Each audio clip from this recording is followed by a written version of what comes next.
Guidance is internal. 12, 11, 10, 9. Ignition sequence start. 6, 5, 4, 3, 2, 1, 0. All engine running. Liftoff. We have a liftoff.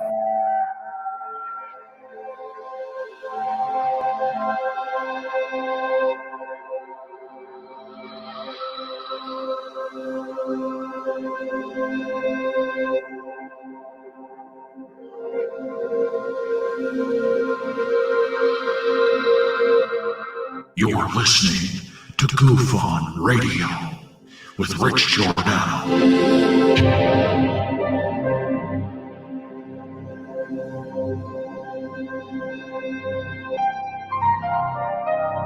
My personal belief is that there is very compelling evidence that we may not be alone.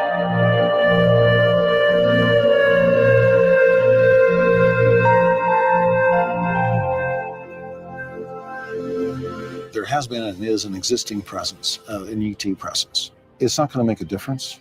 It's not going to change reality.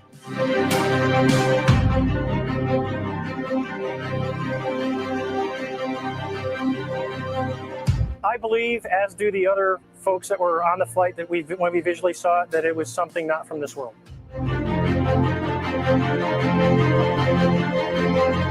Goof On Radio.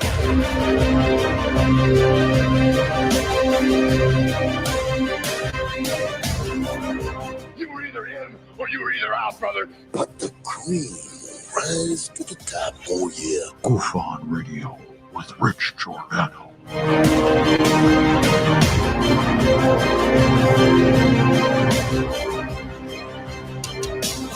I occasionally think how quickly our differences worldwide would vanish if we were facing an alien threat from outside this world.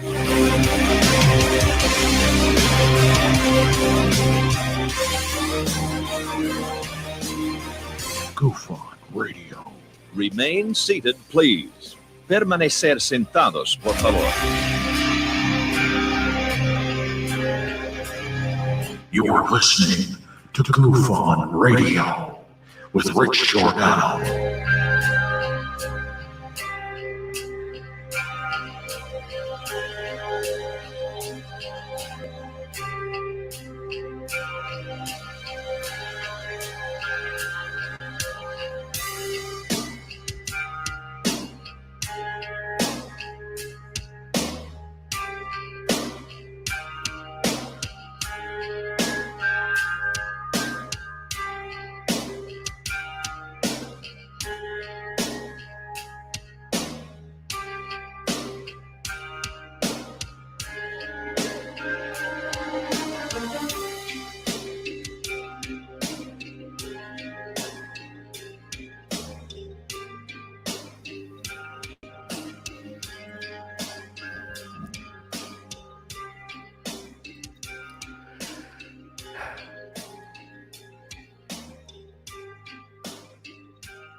Welcome to Goof on Radio Stream. I'm your host, Rich Giordano. It is May 8th, 2020. Holy mackerel. It's Friday at 7 p.m. Arizona time. That's Pacific. And if you're in Hawaii, that's 4. In New York, that's 10. Wow, what a great show I got tonight. I can't believe it. On short notice, too. Area 503, I think is going to be the next Secureteam10. Huh? Ha ha ha. You don't think so?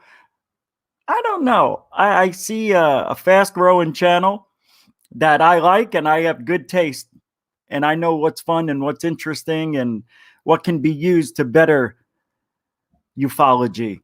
And we're going to get right into that. We're going to do that now. Area 503 is joining me. He is waiting in the wings. Welcome, Manny, from Area 503. What's up, everybody? What's up, Rich? How is everyone? What is up? Everybody's looking good. Tranquility Base 69 plus 1. Nathan says hi. Everybody's saying hi. Lori, Game Vet. Thank you for coming on the show, man. I can't believe it. 2 days ago, I think it was, right? I go, anytime you want to come on the show, he's okay. And I said, Friday? And he's like, yeah. I'm like, This Friday? Oh, my God. Okay. So here we are. And I'm really glad that you decided to come on because we've been talking on and off for the last few months, you know, here and there and sharing some information and getting ideas and, you know, throwing ideas back and forth. But I see the channel's growing nicely, and I can't help but think that, wow, this is actually better than Secureteam10. Tyler's gone. What better time for you to move in? Did you create the channel knowing this was going to happen? Are you psychic? I wish, man. You know, like you said, I'm not psychic, dude, or I would have predicted COVID-19, you know. Yeah, I had no idea what was going on with his channel. And I started my channel just because I was out learning some interesting things, you know, and I wanted to put them to use, you know. And I kind of fell into like you were out doing interesting things. You were UFO hunting? No, I was just learning. I found that I was sitting around at night and I was researching different subjects. You know, I'd watch a video or something, and instead of just stopping there, I would end up, you know, going down a rabbit hole on a subject and just digging into it and documenting things and whatnot, really researching it. You know, and at one point I had a folder on my computer that was just full of documents, and I'm like, what am I doing here? I'm researching things and I'm not doing anything with it. I might as well put that information out there and let other people look at it and see what they think as well, you know. When was this? How long ago? That's when I started this channel, was about 3 years ago. Maybe a little bit longer than that. Yeah. You know, really? Yeah, I had a little gaming channel that I started for a while and I loved it. I had just gotten a little traction with it. I had about 2 years experience with that. And then the YouTube Black Friday came around and demonetized everyone and just ripped the carpet out from everybody. And I was like, God, do I really want to be doing, you know, a gaming channel, or would I rather do something different, you know? And then I was, you know, that's when I came to the conclusion that I said earlier about, you know, what I talked about, where I have all this interesting knowledge of things that I research. And I'm like, why don't I get that out there, you know, like, and see what other people think about it. And, you know, the response has been pretty good. So I purposely didn't want to do a pre-interview with you. I wanted this to be all on the cuff, you know, talking just like two guys. So have you ever had a successful channel before where you could actually monetize it and make a crap load of money? Oh yeah, I made a whole $1.27 before YouTube demonetized my gaming channel. You know? Man, you were rolling in it. Dude, but I was like, oh, it's big time, man. I'm making money, you know, like whatever. It was cool. It was fun. That's yeah, sad. Yeah, you know, that's you know, we all found ourselves in that spot, you know, and that was right around the time a lot of other channels got demonetized too. You know, but I thought I was really thinking about it, and I said, you know, if 10 years from now, am I going to want to be sitting around talking about tap titans? You know, probably not, you know, but this, you know, these other subjects that I talk about, space exploration, you know, the alien subject, UFOs, those aren't going anywhere, you know, and, yeah, I find it all fascinating. So I just wanted to get other people's subject or what they think about the subject, you know, get their opinions as well. So this wasn't spurred on by some experience you had. It was just an interest in the field and wanting to share what you're learning. Yeah, for sure. That's why I call the channel The Search for Universal Truth. Like, I'm on a quest to figure it all out, and people who want to go with me, go with me. Like, That's Area 503's tagline. yeah, that's my tagline. It's the search for universal truth, and in all things, I'm just looking for the truth. It might be beautiful, it might be ugly, but I still want the truth.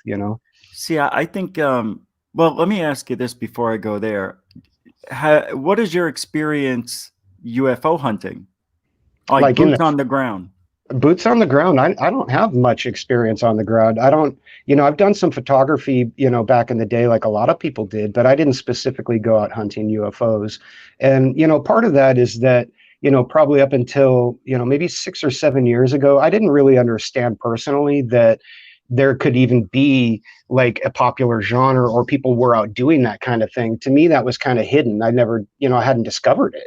And once I did discover it, I was like, wow, people, you can do a lot without actually being out in the field with a, expensive tripod and a camera and stuff, like just by looking at what other people are doing, especially nowadays with YouTube and everybody uploading stuff. Like, we get so much, there's so much hoopla out there, but there's a lot of good stuff too, that we're getting because everybody's uploading stuff nowadays, whether it's real or not, like everybody's uploading it. So that gives us another opportunity too. So when you watch my channel and you see how I like to brag about having boots on the ground, 18,000 hours of sky watching and all that stuff, and then I see videos and some of them have been played on Third Phase, yours, Tyler's, and I know exactly what it is as soon as I see it. Not that it's a balloon or whatever, but I could tell the difference between a swirling looking star that's out of focus and a UFO that someone else may perceive as real because they don't understand that they're out of focus a little bit. And that swirling effect happens in some cameras. I think you're going to have an easy ride to the top because your personality sings. You have a really fun channel. You make great comments and everything, but aren't you a little worried that you're saying some things are UFOs when maybe they're not? Are you going out getting any second opinions on this? No, and I'm glad you brought that up, because in ufology right now, there's a lot of back and forth. There's people calling hoaxers. You know how it is out there. It seems like there's a lot of that. And, I get if people want to play if they want to play that way. That's not really what I'm about. I would rather have those same people who are going to look at something and say, oh, you're a hoaxer. Well, maybe that person isn't a hoaxer. Maybe if Third Phase put something up and they said it looks like something, maybe it does look like that to them. And until they go through it and learn it, how are they going to know? A lot. I watch Third Phase and they don't really say this is that. They're saying, hey, it looks like this to me, it looks like that to me. It's the same thing most of us do. We're out there offering speculation and trying to have a good-natured conversation about what we think it is, and other people just want to jump in there and be like, oh, you're doing it for clickbait or whatever. I really want 2 million people like Tyler has looking at every single UFO sighting, people like you, people like me, people with every different kind of experience, military backgrounds, aviation backgrounds. We'll figure out what every single one of these things is, if that's the case. If we can get all these people looking at it, then that's what it should be about, instead of you're wrong and I'm right. You know what I mean? Like, there's enough of that in the world. We don't need it in ufology too. Like, we're all speculating here until there's concrete proof, right? Yeah. Except for the hoaxers. Right. I'm not talking about the hoaxers. I'm talking about good-natured speculators here, not intentional hoaxers. Yeah. I totally understand. Well, that's a different breed when you have people misidentifying things and not knowing. Yeah, it is unidentified, but if somebody like me comes along and says, well, it's an iridium flare satellite, I promise you it is. I just know it is. Because what are the odds that they're seeing a UFO? I'm not saying UFOs don't exist, but there's just so many UFOs on the internet that aren't, and they come out every day. I always used to say, because now it's slowed down. I used to say, there's not that many UFOs. There's not 15 new sightings every day. It's misidentification. So, yeah, you gotta, we all do, me and myself. I mean, because I can be wrong. I know I can be. And I just want you to be right more than wrong. I don't want this Tyler thing to get attached to you, even though I said you could be and are on the way to be that. But that's just as part as your popularity goes. Not him. Definitely Yeah. not him. You can tell there's passion in your videos. You know, they're done well. They're fun. Tyler's were boring and really, I don't know how he made it. But anyway, I got a few ideas about that. I'm sure Yeah, I everybody does. know. But hey, one more thing about that though, the definition of UFOs, like, and I get where you're coming from. I think I hear what you're saying. And, you know, like, I will call something unidentified if I don't know what it is. You know, I did a 35-minute bit on the UFO over Oregon, and I really do believe that was some sort of secret military tech, the radar section that I did. But Yeah. it's still a UFO because I can't identify it. I don't know what it is, you Right. know. And I think, I'm not saying it's an alien UFO. If I think aliens, I'm going to say aliens. You know what I mean? I'm not going to say UFO because I'm identifying it at that point. I'm saying aliens or military or airplane or, you know, sprite, cloud, whatever, you know. But to me, when I say UFO, I'm like, I don't know what it is. It's unidentified at that point. And I think that might be where some of the confusion comes by, and people might say, oh, well, he's saying something's a UFO. Well, it's not. I'm not saying it's an alien. Just saying I don't know what it is at that point. Yeah. We're always You going know? to get that. Yeah. Because everybody Yeah. associates UFO with aliens. Right. They are meaning like, oh no, that's an iridium flare satellite. Okay, well it was, but to me it was unidentified because I didn't know what it was at that point, you know. And when I identify stuff, then I say that, you know. I had one video where I had no idea what I was looking at, and when I was done compressing it and ready to upload it, I learned what the UFO was. It was an LUU parachute flare, you know, the Oh yeah. the not the infrared one, but the regular one. It was one of those, and I was like, "Oh shit, that's what this is. I have to stop this video." And I did. I stopped it. And I went back and remade the whole thing of the video. Was like, "No, I found out what this is. You know, it's no longer unidentified. You know, 98%. That's what it was. You know, so That's good. yeah, I mean, that's what else can you do, you know? And if I get snookered, I'll get snookered, you know, like I'll see something was a flare and it's not. Well, you know, I learned something there, you know. I'm not going to put it out again, you know. I'm not going to do it again. But you know, we're all just people here, and we're all really just speculating, and this is a big field of opinion, you know. I would like, again, you know what I'm sorry, I just don't want to forget. What I wanted to say was I would like to see you show how you debunk something, even though you do it more. Like, how did you know that was flares? Did that type of flare? Did you just think of it, or you saw it before? Or? No, actually, I was Google. So I was on Google and YouTube, and I was doing research on flares, getting different footage pieces, and just sitting there. This is what I do at night. You know, I'm laying in bed on my phone, and I'm looking at flares, and I'm like, okay, what is that? What is this? You know, could that be what I saw? You know, and it popped up, this one, the LUU2 popped up, and I was like, what is that? It's a parachute flare. And I went and looked at one of those fired at night, and I was like, I'll be damned if that ain't what I'm looking at. And then I went and looked at the location, and it was, and you'll like this, it was the Barry Goldwater bombing range. Yes. You know, and so I was like, oh man, that's gotta be it, dude. That's gotta be. And I look up the Goldwater range, and I find that they got A-10s, F-15s there, all these things. So I look up the weapon racks on those, and those have these LUU2s, and I'm like, bam, there it is. You know, like that's, you know, and that's something else too. You know, like when I do a video like that, all of these documents and the research that I've done, I don't necessarily break it all down in the video, but I will, you know, like talk about the key parts of it to keep the video moving.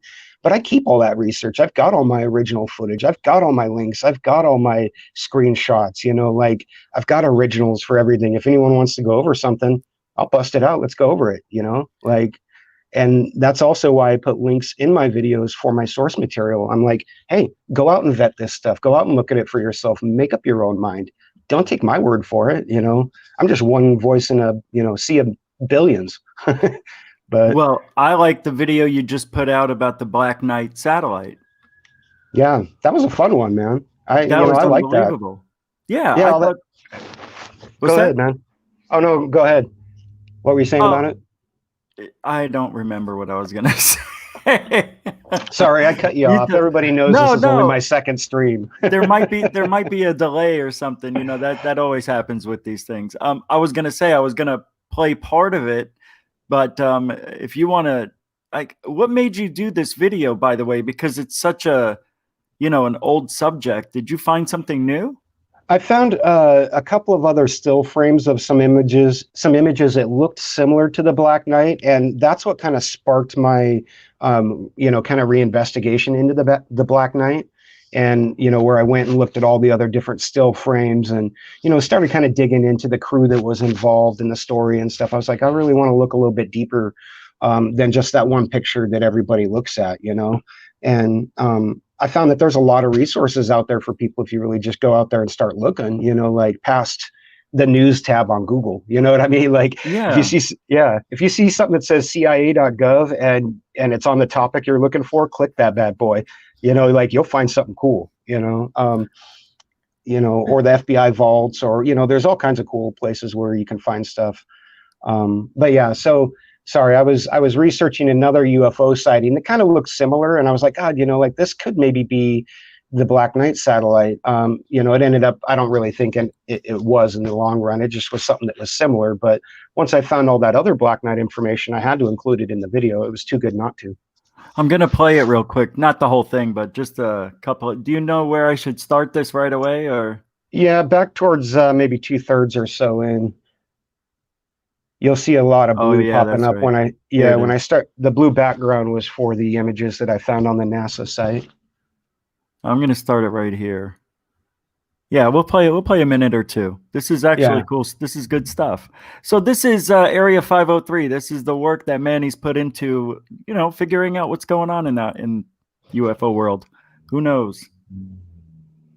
It's a puzzle. I love a good puzzle.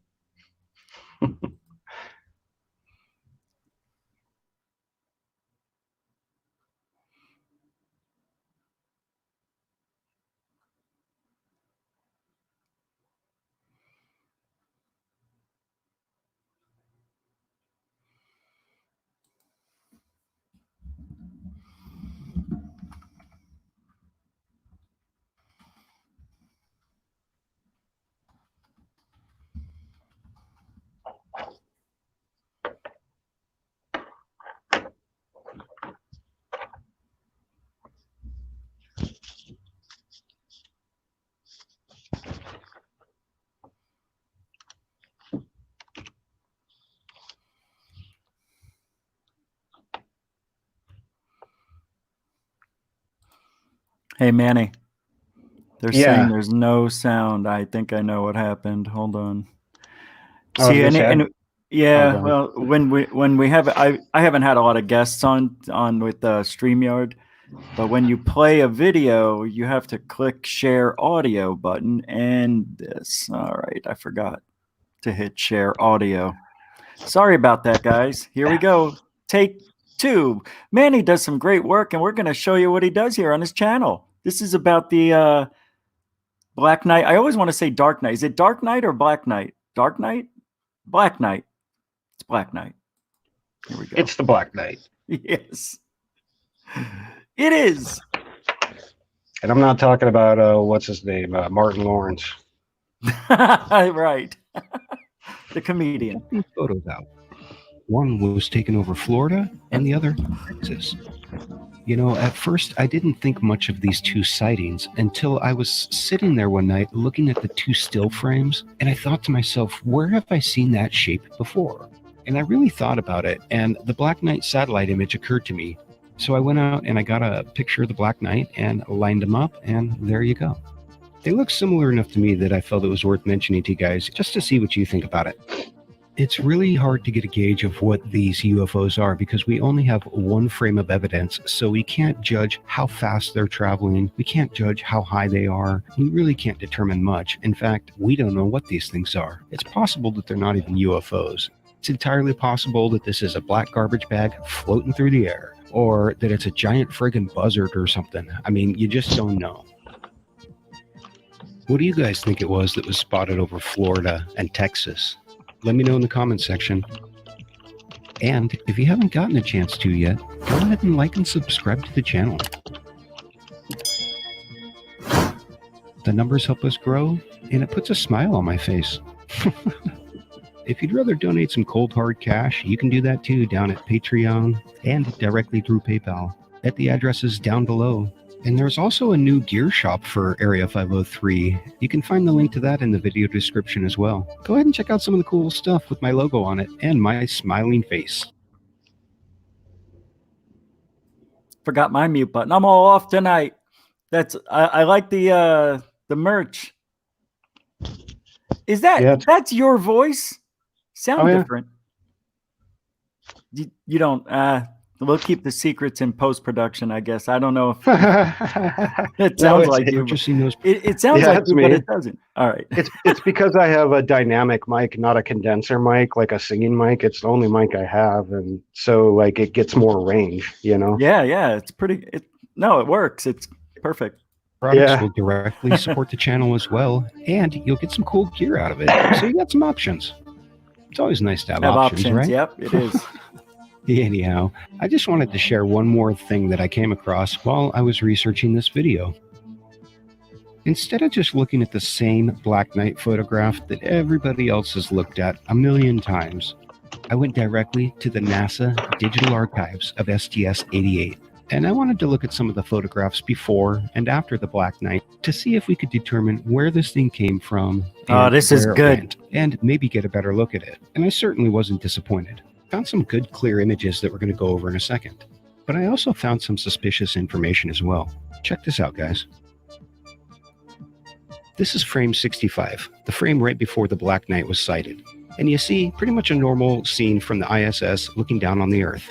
And wait. Okay, I have to ask you. Then what is that thing we're looking at? That's it. That's the Black Knight. Yep. It's there in that first frame too. It's just very, very faint. It's not in the frame before it. Yeah. Whatever it is, I think it's a blanket, but who knows? This here is it. That doesn't look like a blanket though, does it? No, you'll see in the following frames, but you know, there's just keep playing it. Yeah. Normal scene from ISS looking down on the Earth. And then in the next frame, which is frame 66, we see the Black Knight photograph that everyone has come to know and love. Next, we come to frame 67, which shows the Black Knight satellite or space blanket or witch on a broomstick or whatever this crazy thing is. There it is. It looks like it. Come on, I know. And again, in frame 68, we get a good clear shot of this object floating away from the ISS. That does not look like the blanket that I've seen in pictures. Right. These cutouts. Is it a blanket? Is it a chunk? Is it a hatch? Is it a bag? I mean, I don't know, but there's more suspicious information here, you know. And when you keep going, I know I'm going to let it play out now. I always interrupt too much. All right, because you explain it all. We see this object in frame 69 floating away from the ISS, and in this particular image, I think I can see why people said this was a space blanket, especially if one was missing from the mission log. But you think the astronauts would most likely remember losing a blanket, and it wouldn't be such an awkward story. Anyhow, in the next frame, which is frame 70, you see another picture of this object floating away from the ISS.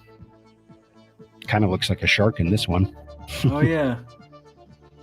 And then in frame 71, we see, hey, that's weird. Frame 71 is missing. But I can request a raw high-definition copy from this server? Okay, what do I got to lose? I'll try it. Wow. That's kind of interesting. I wonder why this particular image wasn't online like the rest of them. It's kind of suspicious.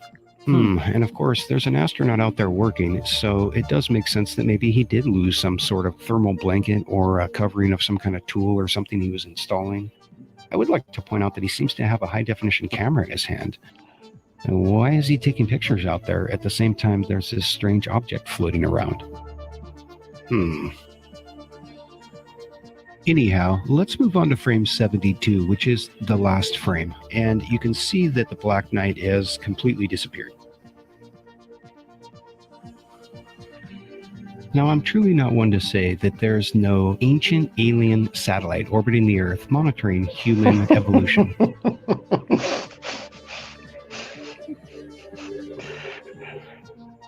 But honestly, I just don't think this is a picture of it if such a satellite exists. I would like to point out something that I find extremely suspicious, however. In the first few photographs, you have a time of about 20 to 40 seconds between each photo. But then when you get to frame 70 and 71, which coincidentally 71 is the one that was offline that I had to download specially, the time difference is close to a full hour and a half. And then between frame 71 and 72 is close to an hour.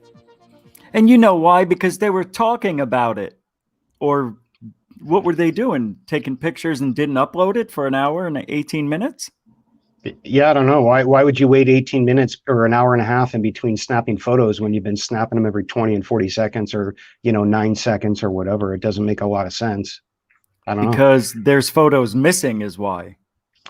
I asked that question. I said, is it because they just took them out of the official record? And that's a possibility, but I did go and look at the full downloads for all of these, with the original stamps on the frame, like frame number 71 has, and they showed it sequence. So if they did that, they went so far as to make those fake time and date codes on the negative, so I don't know, that would be pretty in depth. I wouldn't put it past them. But yeah. No, but it's good work. It's always nice to go back and look at the things that shaped ufology over the years. Are you into the history? Do you do any videos on the history, like Roswell and Rendlesham Forest? I did a bit on I did a video on Roswell for World UFO Day last year, and I talked about it a little bit when I did a tribute for Stan Friedman, like what he talked about with Roswell and stuff. Yeah, it's, Roswell is one of those ones that if you're gonna, pretty much everyone's got an opinion on, like, what do you think happened? I mean, I said it in the video I did, like, pretty much the only thing everyone agrees on is that something came down in Roswell.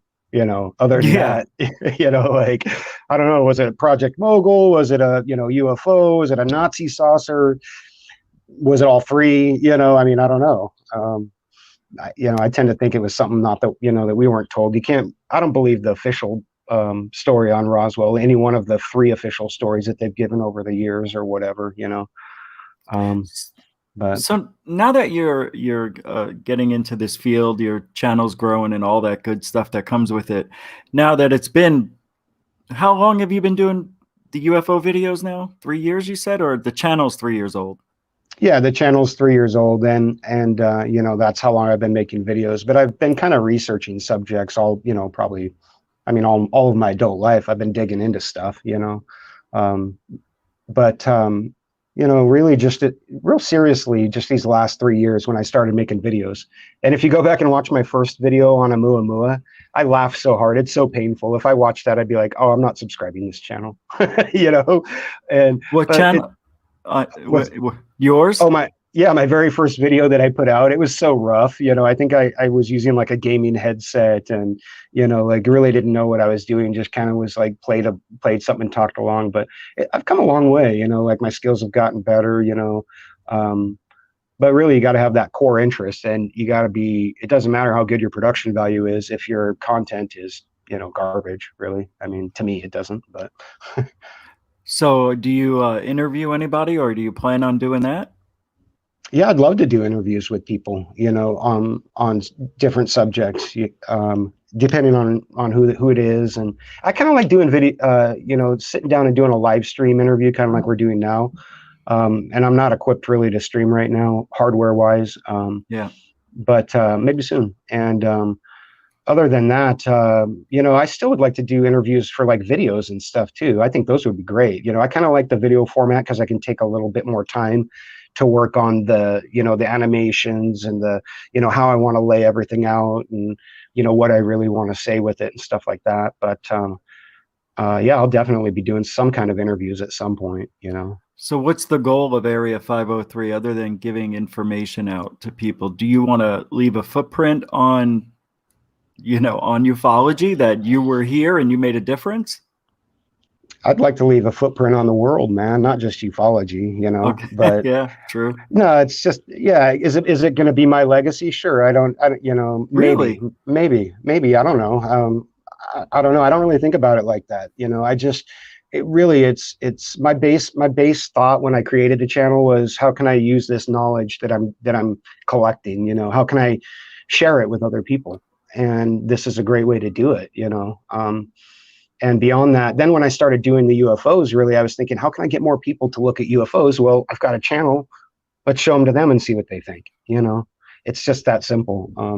Yeah, I don't know about a legacy, or if I'm gonna, do I want to be, like you said, do I want to be the next Tyler? No, not Tyler. No, No, but absolutely his not. the success, I was thinking more or less, Yeah, no, I get where you're going with that. Who doesn't want to be successful? We all do. I wouldn't, turn it down, but I wouldn't want to. I wouldn't want to let it change me, and I'd always be worried about that. I'm that kind of guy. I'm like, man, I want to keep my perspective. Like I don't want to lose my perspective. So I don't know. Maybe it's going to go where it's going to go, and I'm just here for the ride along, with everybody else. You never know, because a lot of good doors, a lot of big doors could open up for you. You just keep doing good work and people will flock to you. It's inevitable. So, definitely want that to happen. I see that happening with your channel. But if you were to pick the leader of To the Stars Academy, who would you rather have running it? I'm throwing TTSA at you really out of nowhere. That's a loaded question, because I don't think TTSA is worth jack shit. I mean, really? honestly, I'm not at all. I think they're either, and I've kind of talked about them ever since they first come out. I did in different videos. The only good thing to come out of them was the footage. Over the years, I've looked at them all, and TTSA. Did you see the piece that UFO Seekers did on them when they first released that footage? I did. And with the corporate structure breakdown and the debt and all that. Yeah. So when I saw that, like, I've got enough business savvy. I went out to Corporation Wiki myself and verified what UFO Seekers was saying, and it was all true. And I was like, wow, this guy just sold his debt off to a bunch of people. And so regardless of his involvement in it, I said in one of my videos, regardless of DeLong's involvement in TTSA, it still was beneficial for ufology, because these videos came out back into the mainstream, regardless.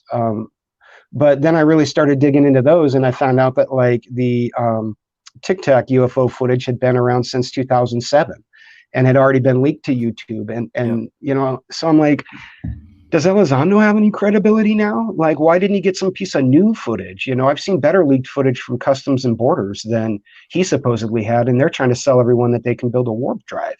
You know what I mean? Like, why do you think that is? Why do you think they chose these videos then?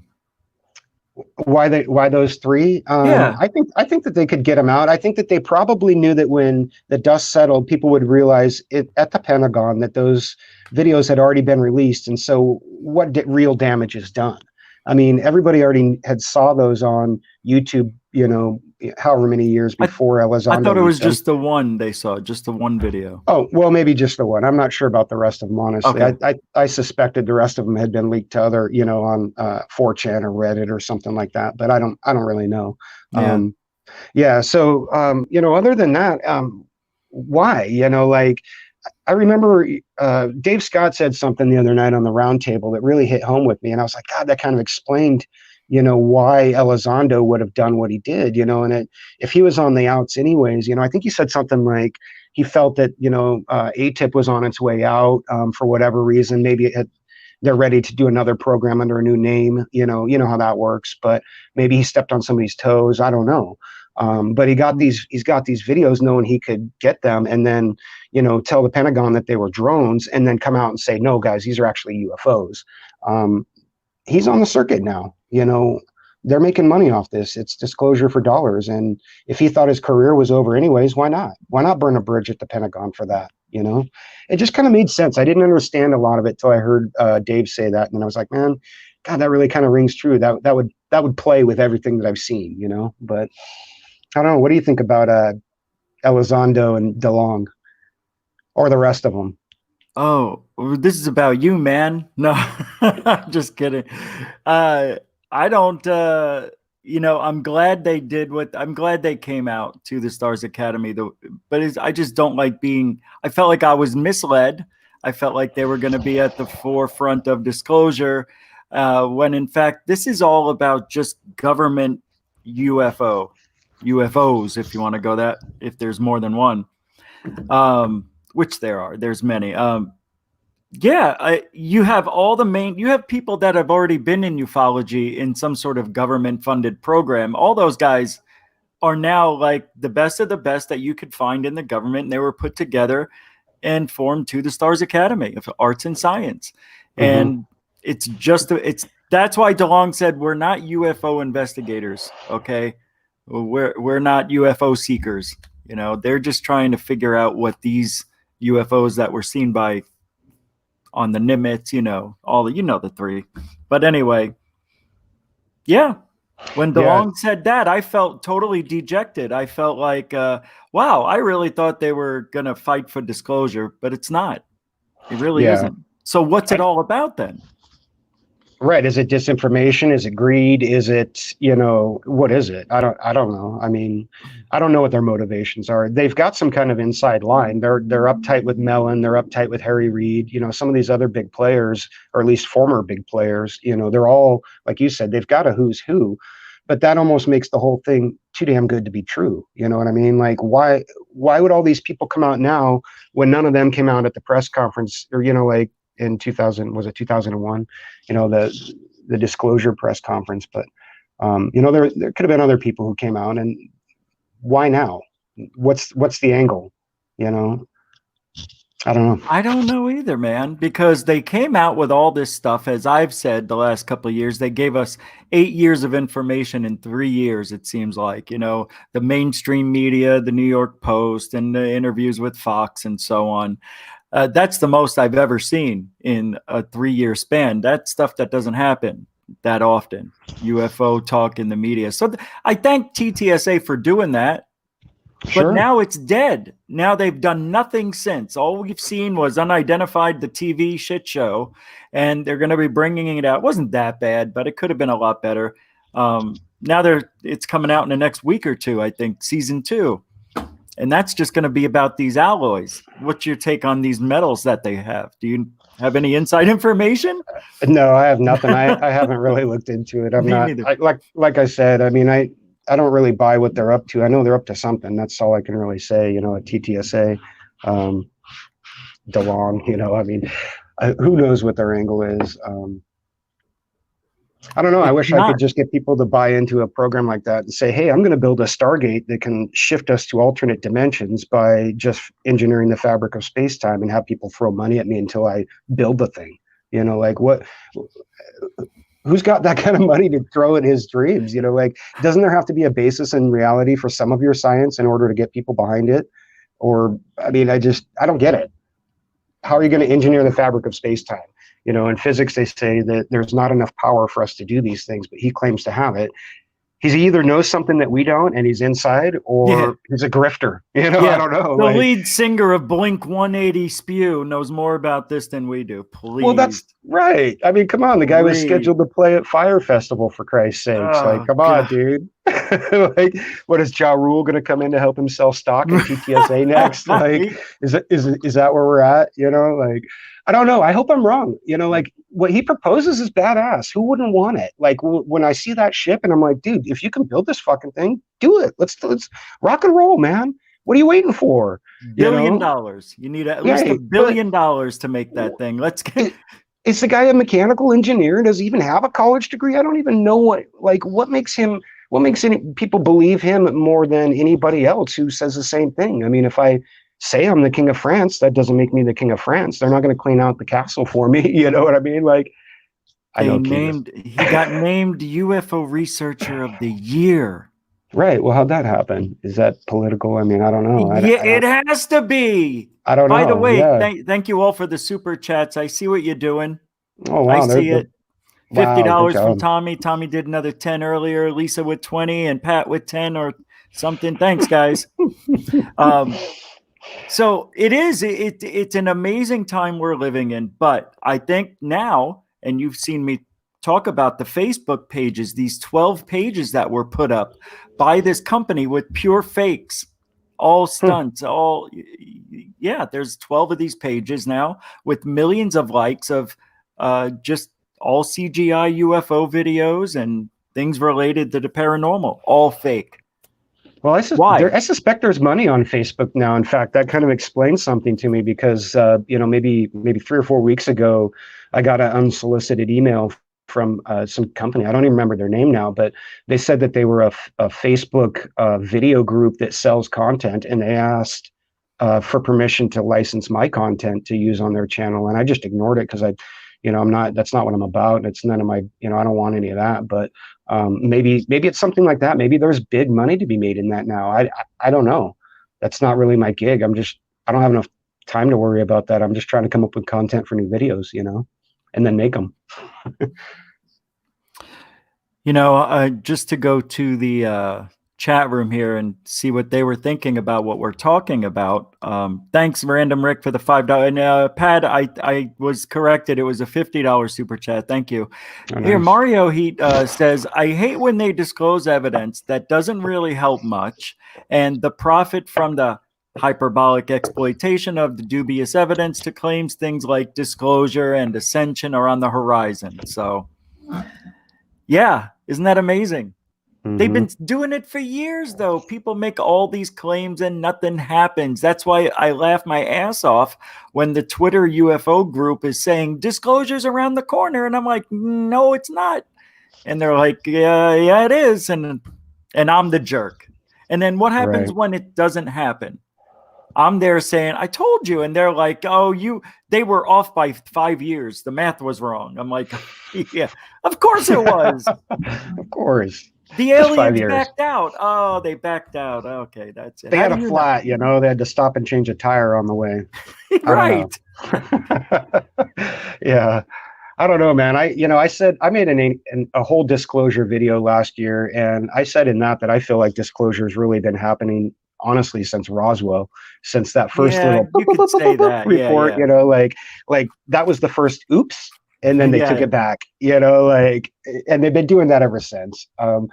There's so many different cases, and not just in the United States. There's cases of people like Dmitry Medvedev, saying things about alien life. Ronald Reagan, the quote that's in your intro, it goes way back, and there's all these little morsels, but nothing concrete. It's always something that politicians can talk their way out of or laugh their way out of, but why is it such a hot subject? Jimmy Carter said he'd look into it if he was elected. There's been other presidents who, what happened with him? There's been other presidents who have said the same thing, and they've, been denied or stonewalled or whatever, depending on what side of the story you hear. But, when are we ever going to know? I think they've already told us everything they're going to. And even if they did just come out and give us the straight truth, wouldn't everyone just think they're lying like they always have been anyways? No, if they were going to do disclosure that way, I think this would be a TV announcement that coming up on NBC, ABC, and CBS all at the same time, earth-shattering news, breaking news of possible or definitive alien existence here on our planet at 10, and then they disclose it, I guess, in the news maybe. And then everybody like, what are they talking? It's got to be a joke. It's got to be for a movie that's coming out. No, it's that. I think they would have to do it that way. I don't know. I think they're going to have it's going to have to be an alien making a press conference for people to actually get it. Anything short of that, nobody's going to believe. Or people will be able to argue their way out of, if that makes sense. Well, you're going to have. Go ahead. I'm sorry, you're going to have to put, Thor from Stargate. He's going to have to walk in and shake somebody's hand on a live news feed for people to get it, and then turn and speak. But what are the odds that if that really were to happen, that we would even know about it? Would the scenario, a government response, be something more like in the movie The Day the Earth Stood Still with Keanu Reeves, where they lock the guy up and it's all hush hush, and or what if they've already had contact for, let's just say they've had contact since the 40s? How do you come out and tell people that you've been lying, a world that you've been lying to them for generations, and using the technology that you have in order to control geopolitics and things like that? The world would never forgive us if that were the case. They can't admit that, even if it's true. They have to come up with some other story. So I don't, I don't think we're ever going to get a straight answer out of the government that everyone will like. We're going to have to do, someone's going to have to do something else, you know? I don't know I don't know what that is. Disclosure is so hard to do. I don't see how, if you did it all at once around the world at the same time, I could see that. You know, you'd have to wake up whatever country sleeping. But, you know, if you want to do something, and because you just can't announce it in the United States, then Russia and China may think that we're in cahoots with the aliens, and who knows what they'd be thinking. So I think they would have to somehow form a gathering, maybe at the UN or some undisclosed location, and all the heads of all the world, all the countries, all meet with the aliens and do the broadcast there, either wherever on the moon, underground, in Antarctica, wherever. Right. I think the United Nations makes most sense. You know, like you get all of the representatives of the countries of the planet together and speak to them. You know, and I kind of feel like, honestly, and that's kind of why I tend to lean towards there's been a long-term interaction with the various governments of the world and aliens, just because of that. Like you look at the United Nations, I feel was kind of set up after the League of Nations to usher in an intergalactic or, you know, an interstellar type of age for humanity. So there's been a long-term plan if that's the case, you know. It's just speculation, but you know, I think that's kind of where we need to be going and where we are going anyways, you know. Kind of a one representative of our world, you know. But I guess we'll see. You know? What's the one thing about ufology that would be keeping you up at night? Is there anything that would mean that much to you that you gotta have it?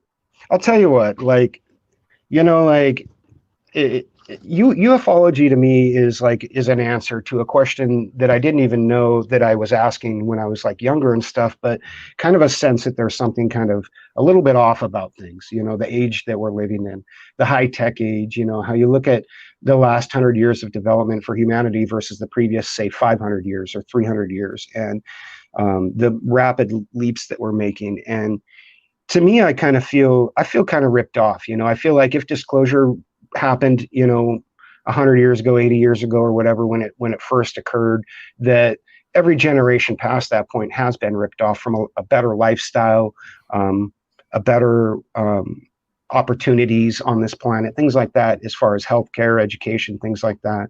And, you know, a lot of people have lost people who were sick for one reason or another that didn't need to go, you know, and that's kind of fucked up, man. And I've always felt like the world is a little bit that way. I'm like, things just didn't make sense with the technology. I'm like, how do we go from riding horses and carts and barely making combustion motors to putting somebody on the moon and, you know, sending satellites to other planets? It seems like it was just too much too fast, you know.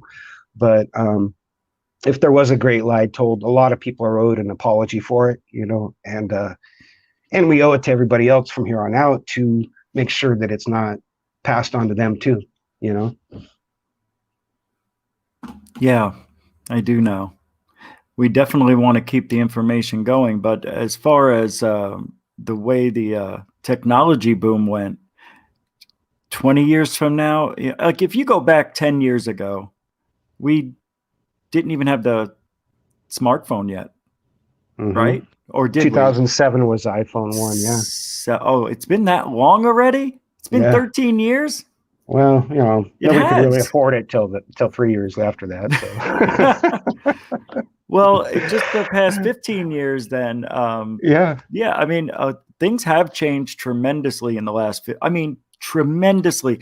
You may not even know it because it's so seamless, but the way the phones, we went from pagers to the cell phone, the flip phone, then we got Blackberries and flip phones, and right. You know, there was a slight transition there, but we had handheld computers in the palm of our hands, you know. Yeah. Well before any of us ever thought we would, you know, that's for sure. I mean, I studied computer science in '93 a little bit, and you know, they were telling me then that they told me, they're like, you will hold a computer in the palm of your hand before you die. I thought it'd be when I was 70 years old, not when I was 30 something, you know, right.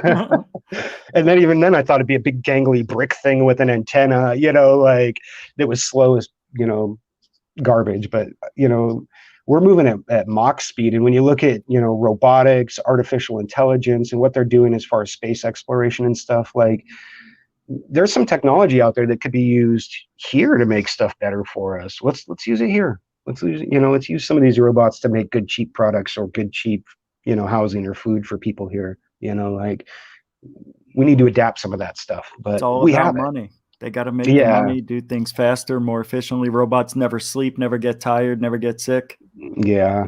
It's unfortunate, you know. Well, that's the world we're living in. We're getting to the point where a lot of scientists and ologists out there said that we don't have long left before well, I think we are now at the tipping point of the planet where there's so much food we could make and fish for than there are people on the earth to sustain everybody. So I don't know if we're there yet, but you know, now a lot of people say, why don't the aliens just help us out? You know, like, what do you want them to do? Right. Solve your problems for you. Yeah. I mean, I don't think they can. I mean, why would they? Why would you interfere in a, you know, an anthill that was causing its own destruction by destroying all of its resources? You know, doesn't matter to you, unless you got a pony or a dog in the race or whatever. You know, I don't think you would want to interfere. Maybe they will. Maybe they'll come in at the last minute and say, "Hey guys, this is too much." You know, I'd like to think that they would, because there's more than just human beings on this planet. You know, there's a whole ecosystem here full of life that we're a part of, and if we take ourselves out, we're going to take a big chunk of that out with us, and they might not let us. You know, I don't know. All I know is that the satellite images of smog over the last couple of months, the way it diminished without the cars and planes out there. Yeah. Wow. It only took the Earth 3 months to start cleaning house, like, really well. She heals up quick, man. There's already people moving into parts of Chernobyl. You know what I mean? Like, it's crazy. Like, and I learned that too, that this Earth is far more resilient than we think, you know. When I saw how Chernobyl looked now, I was thinking to myself, all that mutually assured destruction is a joke. The only thing that the only thing that we can really assure that we take out is ourselves. This planet's not going to go anywhere. It's coming back. You know, we could do a lot of damage on the way, but we can't, you know, it's arrogant to think otherwise. You know, it really is, to think that we could, you know, mess up this planet. It's just like, it's arrogant as a species, but whatever. So just to change topics here and get off the alien UFO stuff for a minute, how did the COVID treat you? Did it change your life a lot, man? Oh yeah, man. It turned everything upside down here. It still is, you know. You know, and it didn't directly affect me. I'll just say that straight up. I don't believe that I, you know, was affected by it. I mean, I got a cold in January, I think it was. There was, you know, 4 or 5 episodes that I had put out where I was, you know, kind of stuffed up and stuff, but that was before most of that. At least we knew about it. But I still quarantined myself just to make sure that maybe in case if I had it, that I wouldn't be, you know, I didn't quarantine myself. I'm sorry. I socially distanced myself, I should say, you know, but that was fine because, you know, there wasn't a whole lot of work out there afterwards. You know, my work was directly linked to the bar, restaurant, service industry. So when they shut all that down, I was like, well, I'm done. You know, like there's nothing here for me. So, you know, at that point, I just kind of hunkered down and, you know, I'm waiting to see where we come up out of this, but we're still on lockdown here in Oregon, you know, through the end of the month. The bars and restaurants aren't open. We're still have all of our through May, end of May. Wow. Yeah. I'm pretty sure the last I read, we were still on schedule to have a full lockdown through the end of the month, but you know, and that being said, I haven't gotten sick, and as far as I know, nobody that I know has gotten sick. So, I'm not directly affected by it, but we all are directly affected by it, right? Yeah, we are. Well, I'm glad that you and your family are doing well, man. Hey, what does your family think about your UFO hobby? Oh, they love my channel, man. They love it, you know, all the crazy stuff that I come up with. But I think that my family likes the space exploration stuff the most. You know, the UFOs and the aliens are kind of like, oh, okay, well, whatever, you know. But they're all real supportive. You know, my girlfriend's extremely supportive of the channel. You know, everybody loves it. It's a good channel. I love it. Are you thinking of getting into, or I don't know if you have, I don't know if I've even seen it here, ghosts and things like that?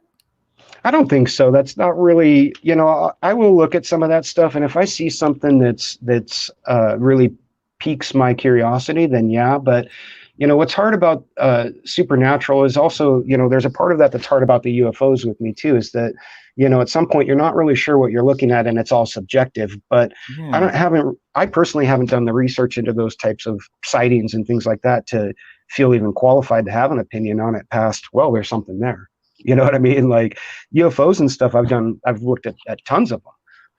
Everyone I can get my hands on, I'm looking at, but, No Bigfoot, cattle uh, mutilations. I saw you've done one oh on yeah, those.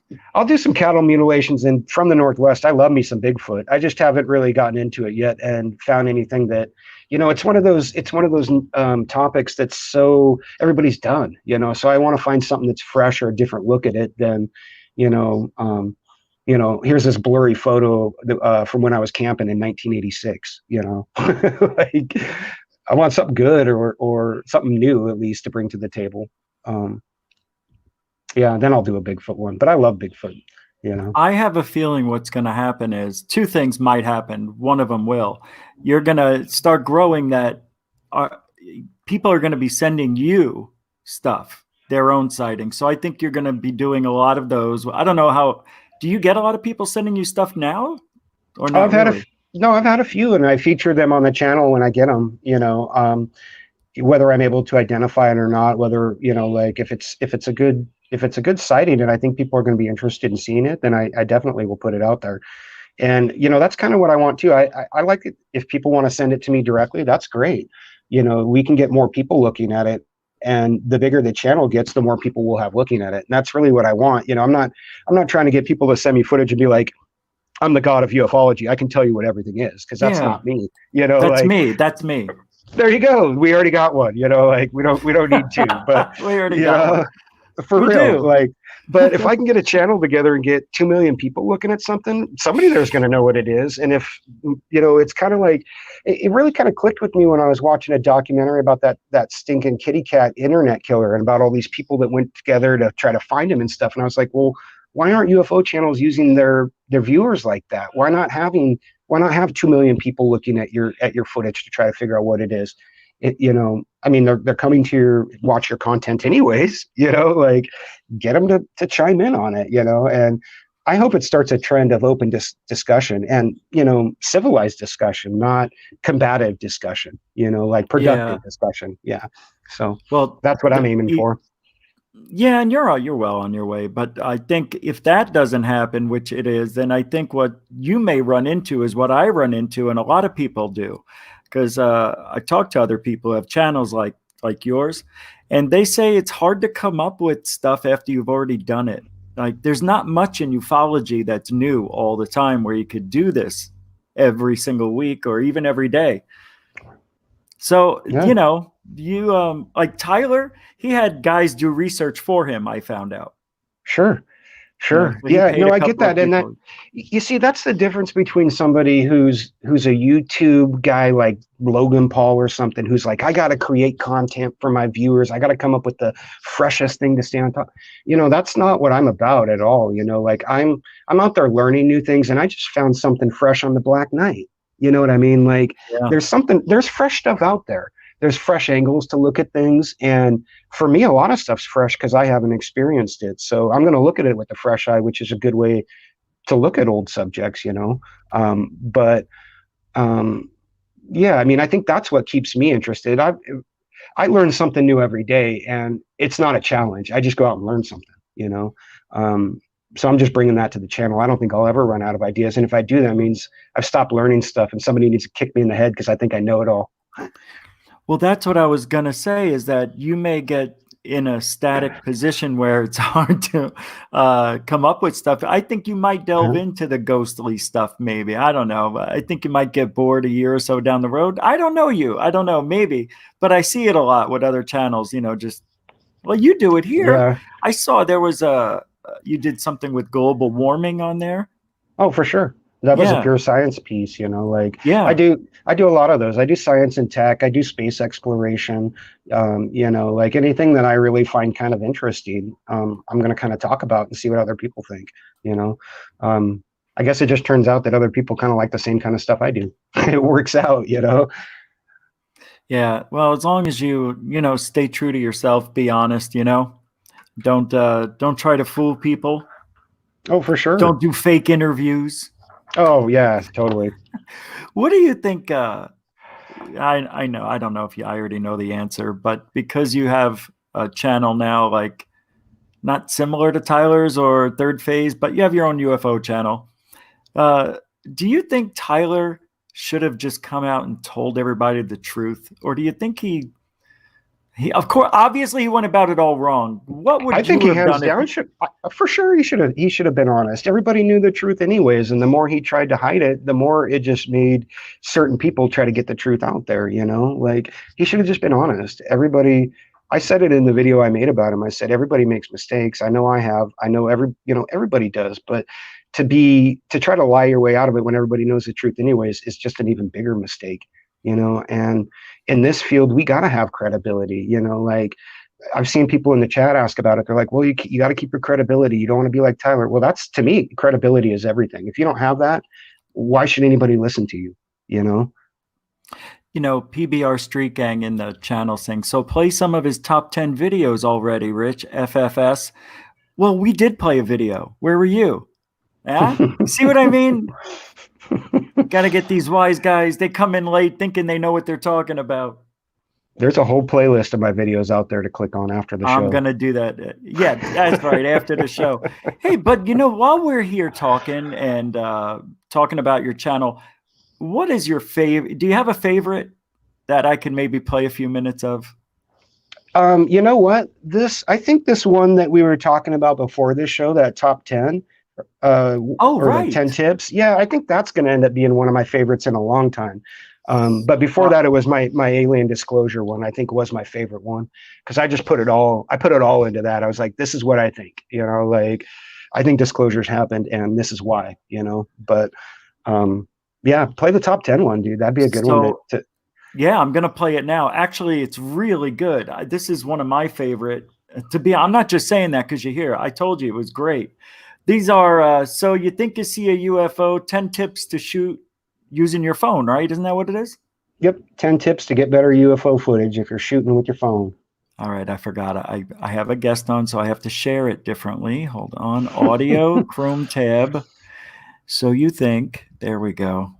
All right. If there's no sound, let me know, but I know I got it set up right. So here we go. Sir Manny in Area 503. Giddy up. Coolest intro ever. It is. Oh, by the way, just to let everybody know, this isn't even on your channel yet. No, that's the next video that'll go out. It'll be out in a couple of days. So this is really an exclusive. Unbelievable. All right, yeah, here we sneak go. peek. Yeah, sneak peek exclusive. You got it. Thank you.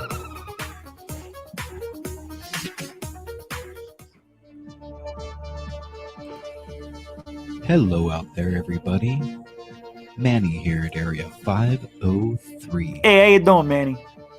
And I hope you all have been well. Are we still on the thing?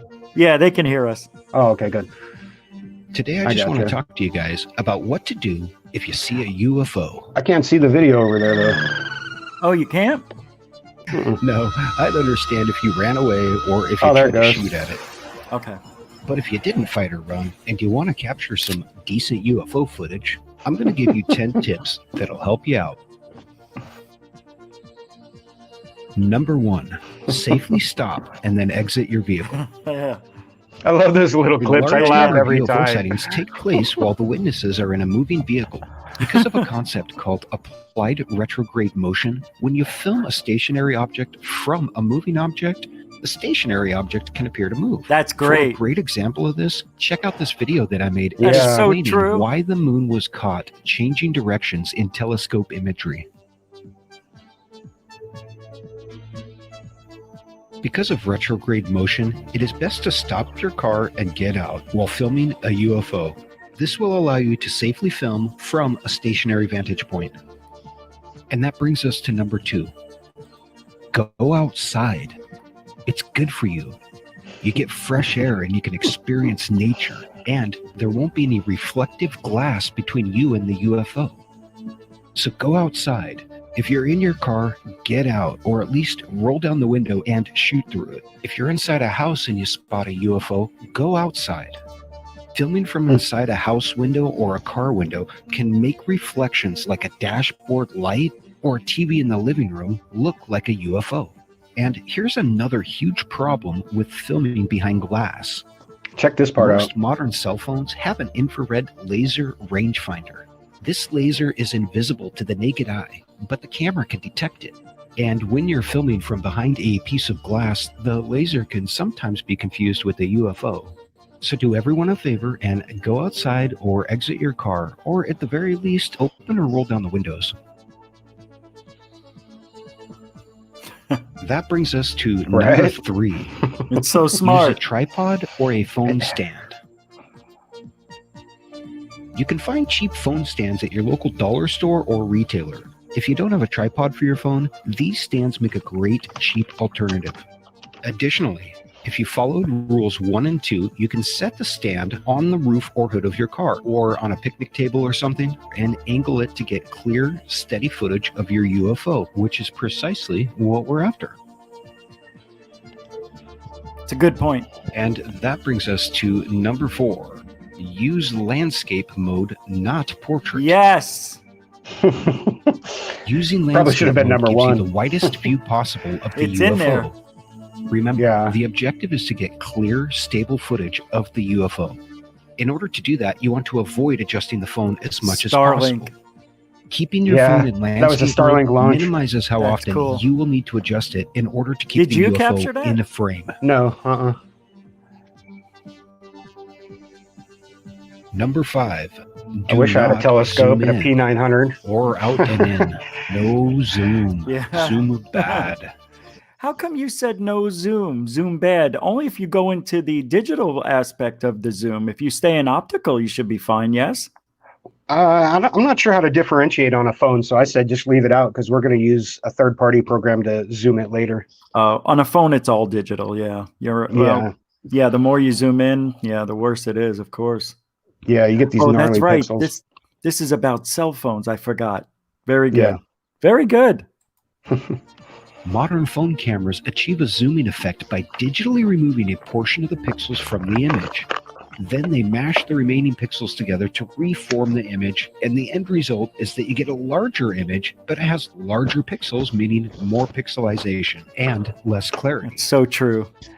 However, if you leave the image zoomed out, you can use a program like After Effects to digitally scale up the UFO footage without losing definition. So try to resist the urge to zoom in to see what you're recording. As long as the UFO is in frame, just hold that phone steady. You want me to keep playing it? I'll keep playing it. Yeah, It's keep a good playing. video. All right. Yeah, go ahead. Number People 6. are liking it. Focus on your UFO. Yeah, really. Most phones have an autofocus feature that you can activate by tapping on the screen on the object you wish to focus on. So the first thing you should try is tapping or focusing on the UFO directly. During daytime filming, this will sometimes work.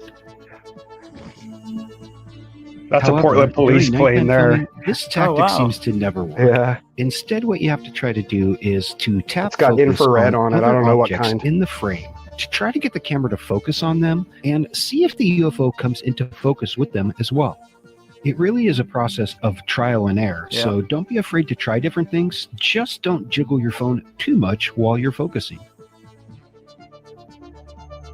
I read recently that the DJI drones are getting a software update in order to allow manual settings of the camera. So if you're using one of those or a digital camera, you can play around with the different aperture sizes and shutter speeds, and you can also manually focus on your UFO to get That's some awesome. perfect footage.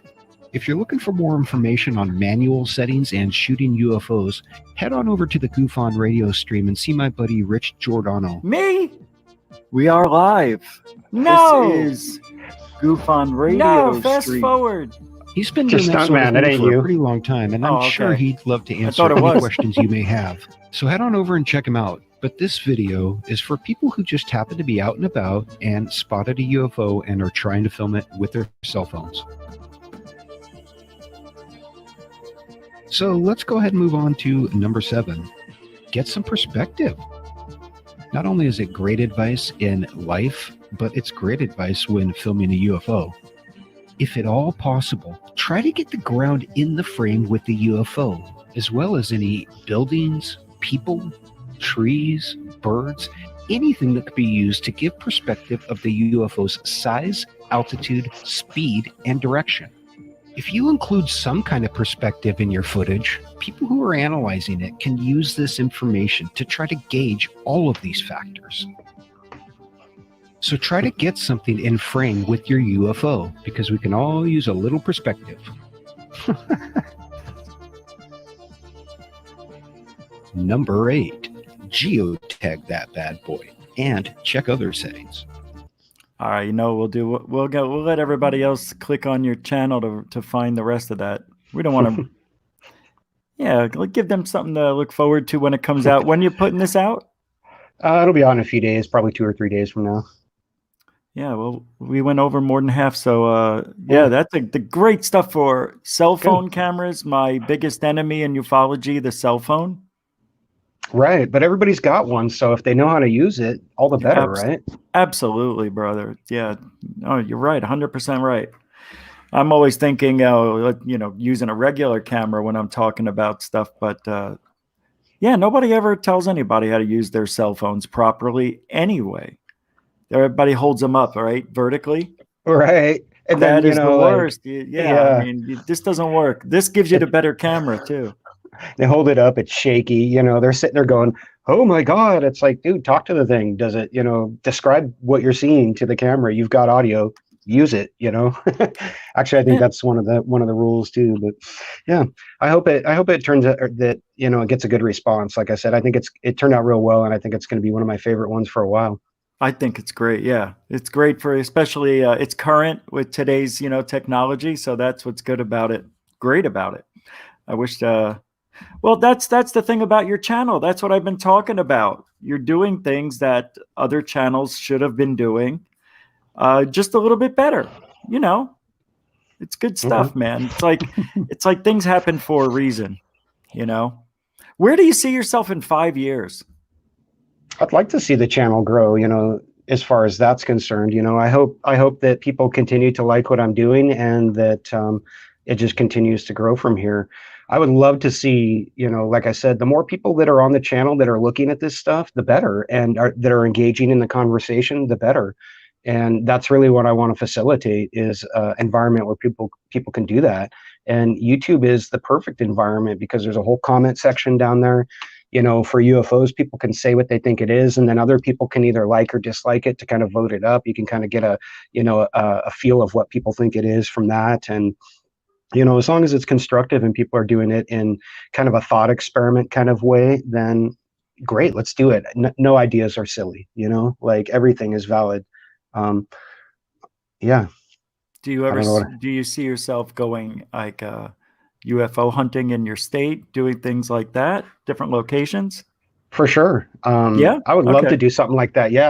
Like one of the things I've thought about doing was going out to the location of the original McMinnville UFO sighting and talking about the sighting from the location, like doing something like that on location. And that's stuff that I would really like to do. In fact, I was just looking at like the microphones needed to record on location and things like that the other night. There's some hardware that I need to get, and I've got a wish list that's a lot bigger than my funds list.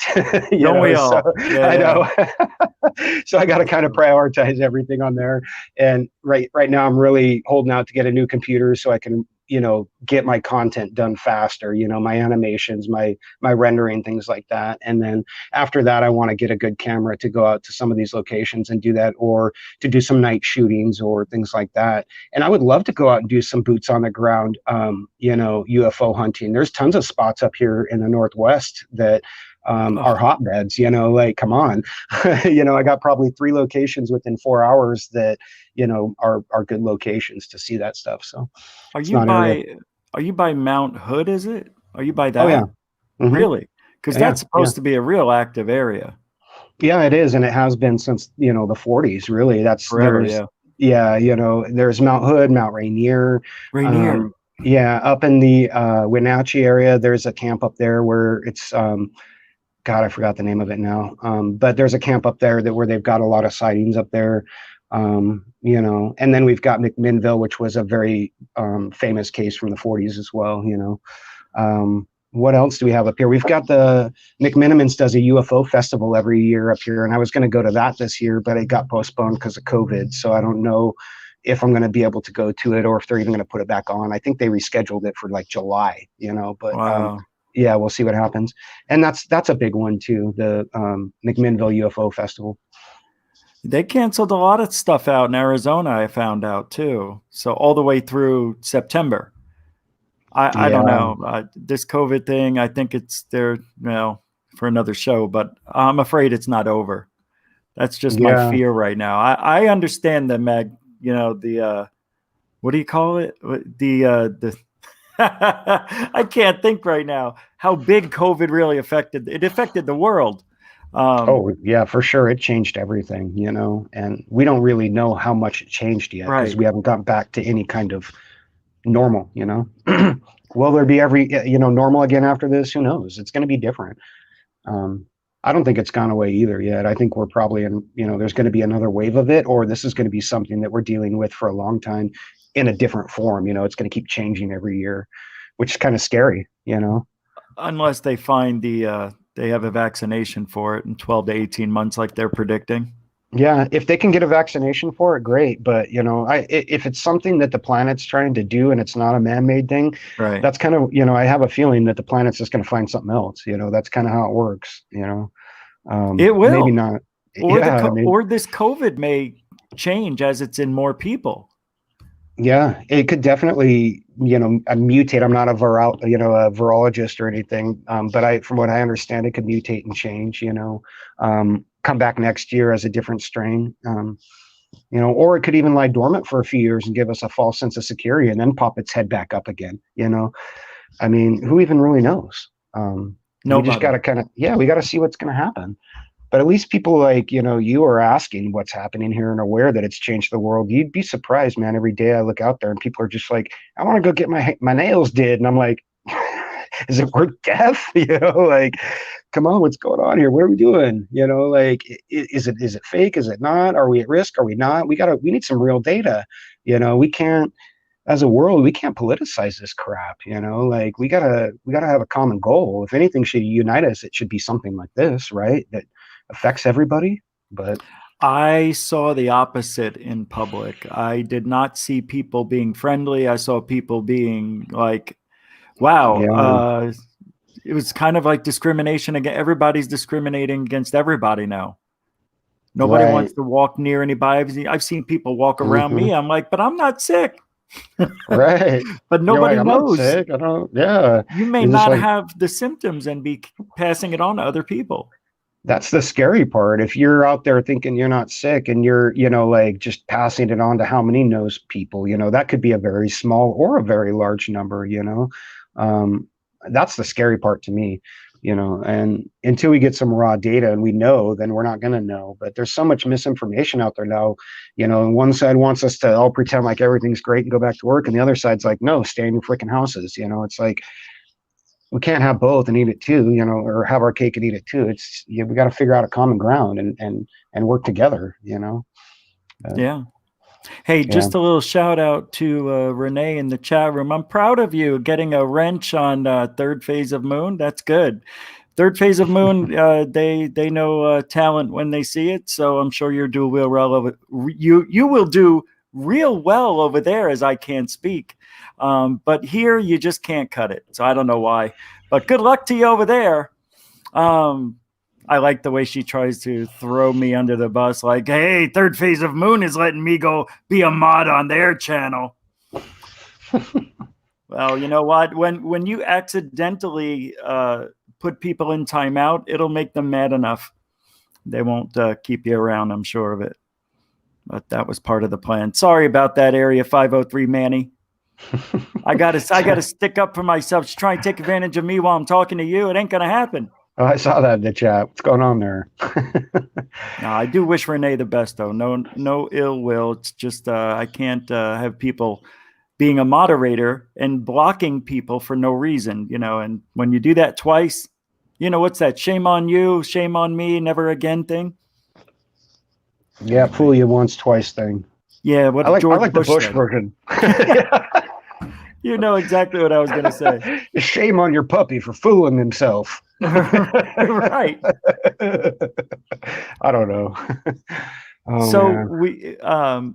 we talked about TTSA and, you know, a little bit of history, you know, Roswell and whatnot. If you were to go back in time, what would be the one sighting one historic sighting that has been legendary and talked about, you know, forever? Where would you like to go back to and visit? What crash site or what event would you like to go back to?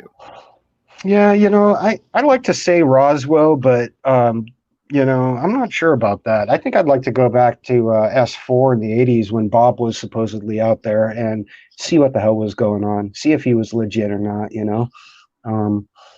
But, you know, like I said, it's toss up between that and, you know, I think Roswell, you know. Really? Yeah, just because I really want to know. It sparked so much and something was going on back there, you know, like, I mean, the more you look into that whole era of the National Security Act, you know, the Operation Paperclip, all the stuff that was going on there, like, was it an alien or was it foreign tech? You know, something came down, and I want to know what it was.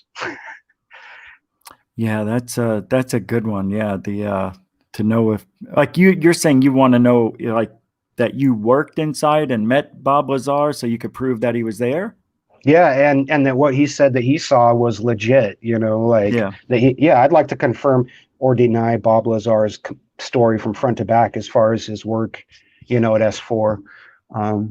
Yeah, I mean, I think he was telling the truth from everything that I've seen, you know, like, but I don't know.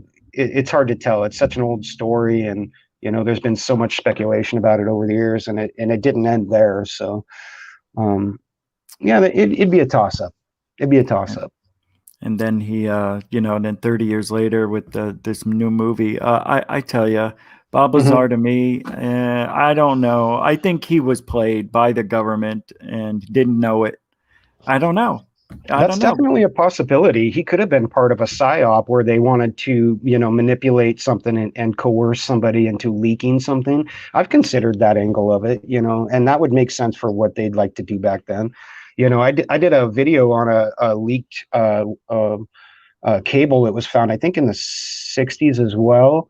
And it talked about how there was a interception of a report that Russia had attacked and destroyed a secret U.S. moon base, you know, and I'm like, okay, well, this is the type of psyops that they do all the time. Let's leak that we destroyed a moon base and see how the Americans react, or the Russians, or the Chinese, you know, like that type of stuff. Or if they want to get some information out, you drip feed it to a guy like Bob and set up a, you know, kind of Mission Impossible style, you know, setup to where you control everything that he sees and he's thinking, and, you know, turn him loose, you know. That's, yeah. I mean, hold on a second. I got this fly. Man, I don't understand this.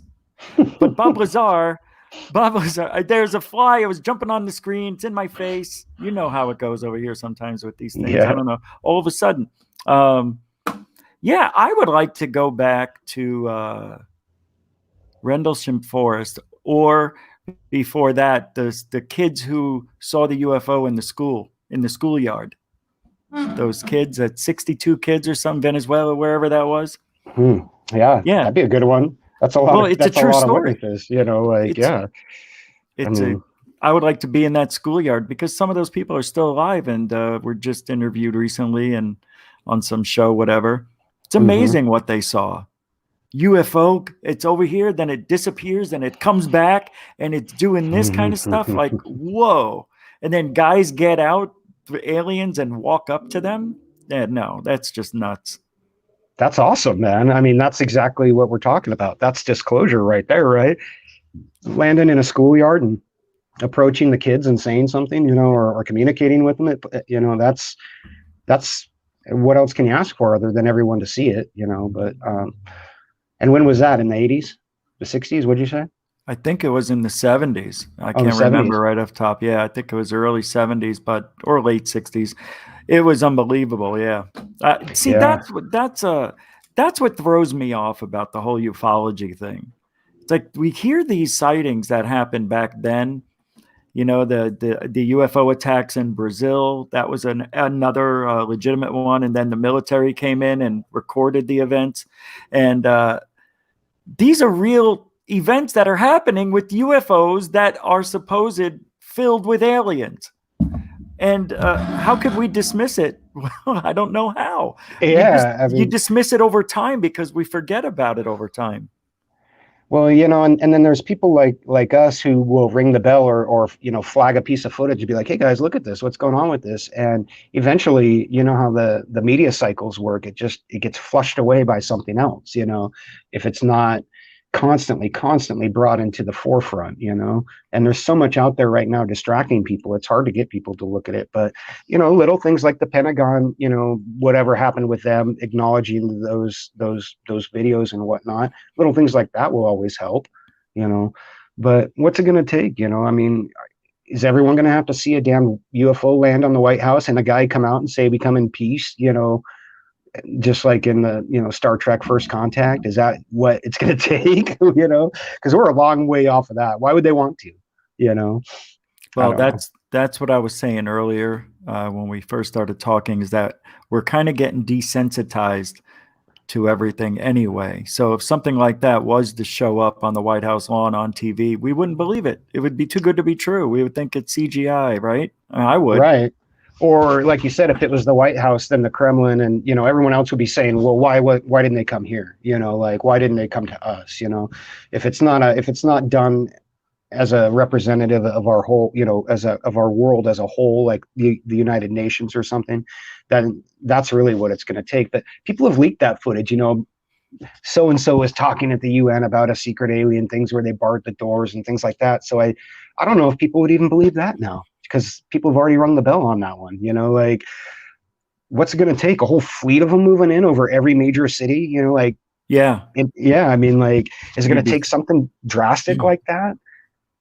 Yeah. I don't know. Either that or the like when they announced that these 2 comets were coming in, they could announce it. There's something that we can't explain coming our way. There's a signal coming from it. I mean, that would scare the shit out of us.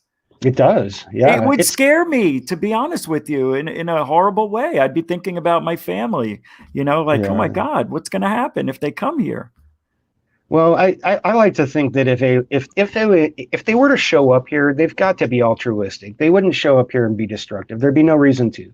They could launch a giant rocket at us and wipe us out if they wanted to from, far away. We couldn't do anything about it. That's just the way it is. But if they were to show up here, I would like to think that they would do so in a peaceful setting.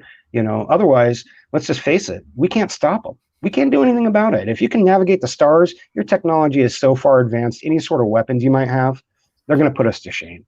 The best we could probably hope for is to fire off all the nukes and destroy the planet so there's nothing here for them. Unless they were a species that has no emotion of hate, jealousy, greed. Right. Then they wouldn't want to attack us unless we were a threat to them, right? Because they have to have self-preservation, I guess. Or they probably wouldn't exist very long, and not in the world as I know it, not in the universe as I know it. But that's a good point. That is a really good point. Yeah. They would have to know about that emotion somehow to exist that long, you would think. Yeah.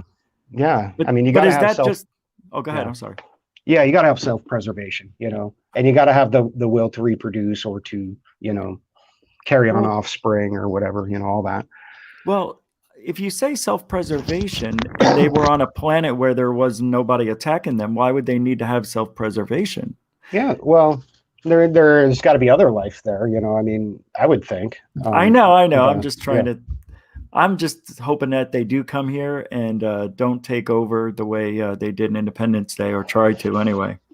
Yeah. You know, I had a conversation, we're completely speculating, you know, like people talk about the, you know, the nature of our world, of humanity. Everybody does it, you know, and I'm thinking like there could be a number of different scenarios that play out, you know. Why would somebody wipe us out? You know, like we're not a threat to them. If they don't need what we need, if we're not a threat to them, there's really no reason for them to even come here.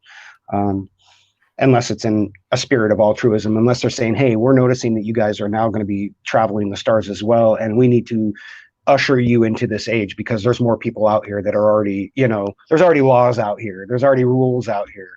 We need to put you guys into it. Maybe that's what's coming. I don't know. Yeah. So are you into, are you a flat earther, round earther, or don't care earther? Well, I personally, I've watched way too much space footage to entertain a flat Earth idea. I was just watching a video last night that was 8 different rocket or cameras on a shuttle launch, you know, from ground or from launch to where they fell back to the Earth, and you know, the footage from there pretty much shows that the Earth is round. But you know, I believe that people have beliefs. I mean, like, there's beliefs, there's science, you know, like I'm not trying to dog on anybody for believing something. You know, I believe in alien life, you know. People laugh at that and think that's as crazy as flat Earth. Some people do. But you know, as long as people, you know, we talked about this when the rocket crash happened a couple months back, right? Like, you know, I said something too. I was just like, it's sad that somebody would lose their life, you know, to prove a point and for their beliefs. But if they want to believe it, go for it, believe it. Just don't risk your safety. You know, I believe there was around, but I'm not going to strap myself in a rocket and go up in a homemade rocket to prove it. You know, maybe I'll throw a GoPro on it. Hey, let's start a GoFundMe. Let's try it. You know, like that's cool. I like that kind of science, you know, like free thinking. Like I'm not going to accept anybody else's word. I'm going to go verify for myself. Like that's cool. Yeah. But you know, somebody lost his life and that's sad. You know, like that's really tragic. So I'm not, I don't begrudge anyone their theories at all. You know, like I have my own theories and, you know, if we're all just speculating, then I'll take it with that. But I don't personally believe in the flat earth theory at all. You know, I just have seen too much evidence to discredit. Because we're talking with Area 503 tonight, his name is Manny. He's got a nice channel on YouTube. You might want to check it out. Area 503. And before we finish up this last 30 minutes, by request, people want to see a couple of your videos. So do you mind if I play a few? Play whatever you want, man. Like I said earlier, you can use anything on my channel anytime you want. I have one here. Thank you. Number 41, UFO and UFO sighting from around the world in July 2019. I thought this might be good to share with you guys. So here we go. Per request, chat room, Area 503. Right. Here we go. And a goosh.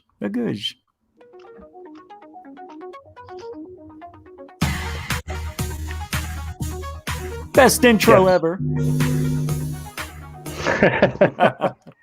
I know, I love it.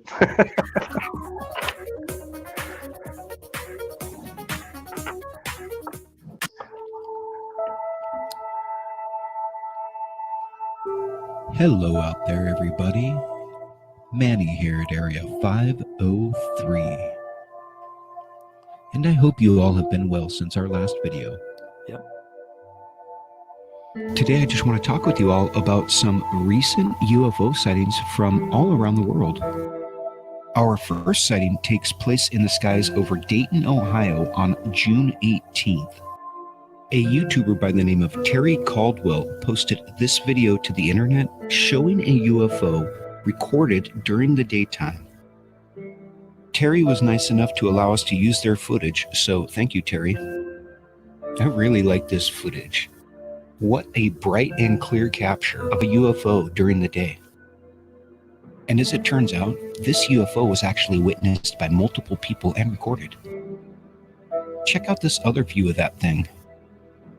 What could it be? Do you see the way that UFO seems to be emitting or reflecting light?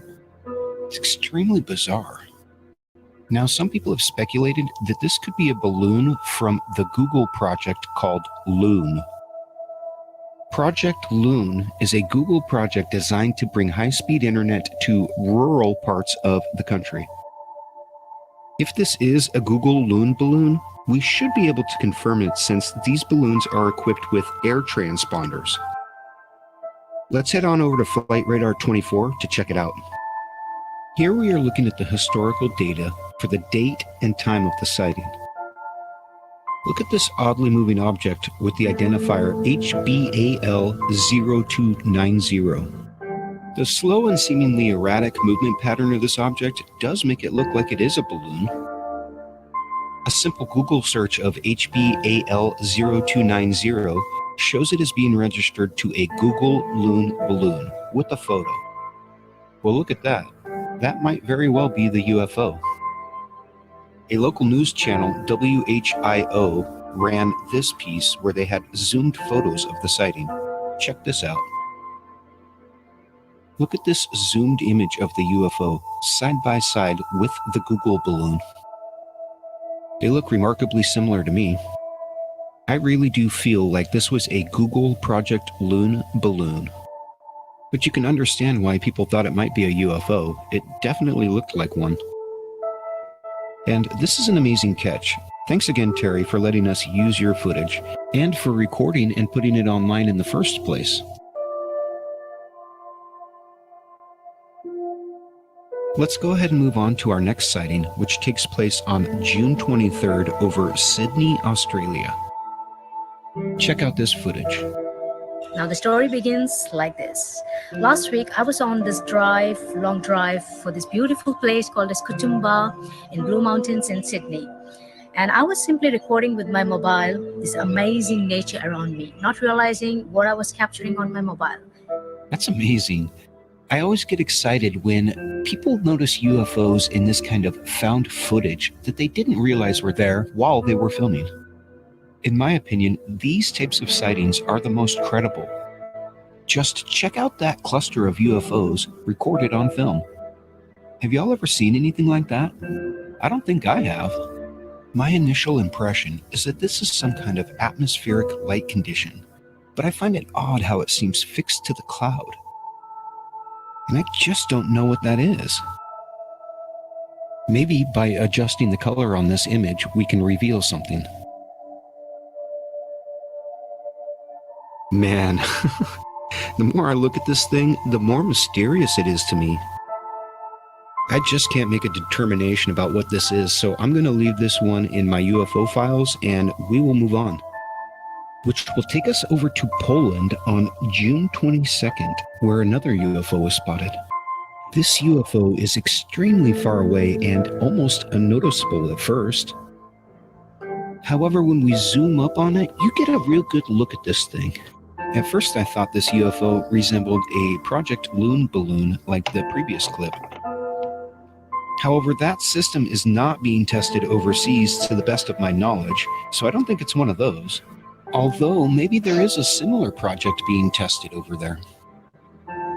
Either way, this is still some great footage, and I wanted to share it with you all and see what you think about it. So let me know in the comments section below. I just can't make my mind up about this sighting, so I'm going to go ahead and file this one away. Manny, do you still not know about this sighting? No, I'm pretty sure it's a Google Loon balloon, honestly. If it's the one I'm thinking of. Yeah. Or it might, yeah, if that's the one I'm thinking of, it's kind of hard for me to see there. All right, let's go here. Look at these two clips side by side. In both sightings, you have two UFOs. What's that? Oh, I was going to say, if this is the one, I don't think it was on flight radar. So if it was a Google Loon balloon, it should have had a transponder. But there's any number of reasons that it could have been off at the time of the sighting. You know what I mean? Yeah, I guess. Yeah, you showed the map of the airplanes and the red airplane floating around. Right. And most of the Google Loon balloons do show up on there if they're above, I think. I'm not sure how high, but I know they show up at 30,000 feet. Yeah. Oh, yeah, 30,000. Yeah. I think anytime they cross the flight lanes, they have to. Oh no, it won't show up on there with no transponder. That's all flight radar is the ADS, I think it's called, or ABS, and satellite, I think. So what is this we're looking at? Flares here? Oh, let's see. Is it not showing up on your screen? You know what? I think those are large drones, actually. Those are the ones that pass over the boat, right? Yeah, let's take a look and then we'll talk. Both sightings, you have two UFOs. It is? I think it is, yeah. Yeah, go ahead and play that one. That's a good one. And then one of them phases out and disappears. Now, I'm not sure if this is the same UFO in both clips. It looks like flares. It seems strange to me, and something bothered me about the first clip. I didn't think it was flares because it came in and it moved horizontally and then went up. Finger on it. Maybe it's because these UFOs are moving slowly and they're... Wait, how come I don't see that movement? Is there another place I can go to find that? Probably when you first play it, I think I played the whole thing on that clip. You mean here? Oh, okay. I did jump off of it. Here we go. Yeah, I think I played the whole thing and then I cut it. I cut it from the beginning to the end. I want to see this one here. Yeah. Now, this is a really short clip, but check this out. Oh. You have two orb UFOs at first, and then one of them blinks out and disappears. I don't see a boat. Oh, no, that might not be the sighting. And I have to tell you all, actually. So it's another video then. So yeah, this is something else. That's all right.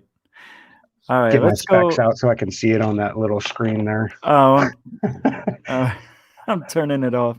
All right, let's go pick one more here, and then you have anyone you want me to play that would be really good for everybody? Now you'll see here as soon as it picks up what we're doing. Okay, I've looked at all the ones with the red lines here, obviously. So recently, do you have any that you want me to play? Let's see. This one, Tyler. Tyler, I already know what dash cam arrest. What? No, don't play that one. Nobody wants to hear that. No, not anymore. This looks good. Alien or elf sighted in Colorado. Oh, you know what? That's actually it's actually a good one. It's not it's tongue in cheek. It's not serious. It wasn't an alien, but okay. You might remember that footage. It was going around of a little like weird looking alien looking thing, and it was a kid with his shorts on his head instead. Oh, okay. What about the Antarctica one? That's a good one. Yeah, I like Antarctica. Do we see any UFOs in there? No, I think I talk about the history of the continent and, like Operation High Jump and things like that. Any with UFOs how about this one? UFO spotted over Oregon and other New Year's news? Yeah, try that one. Let's see what that is. I don't even remember that one off the top of my head. All right, here we go. There was one sighting I forgot. I can't remember which episode it's in, but I did want to look at. Let's jump. I know I like the intro, but yeah. Hello. Oh, that's my old one. I hope you all have been well since our last video. Oh, look at this guy. Yeah.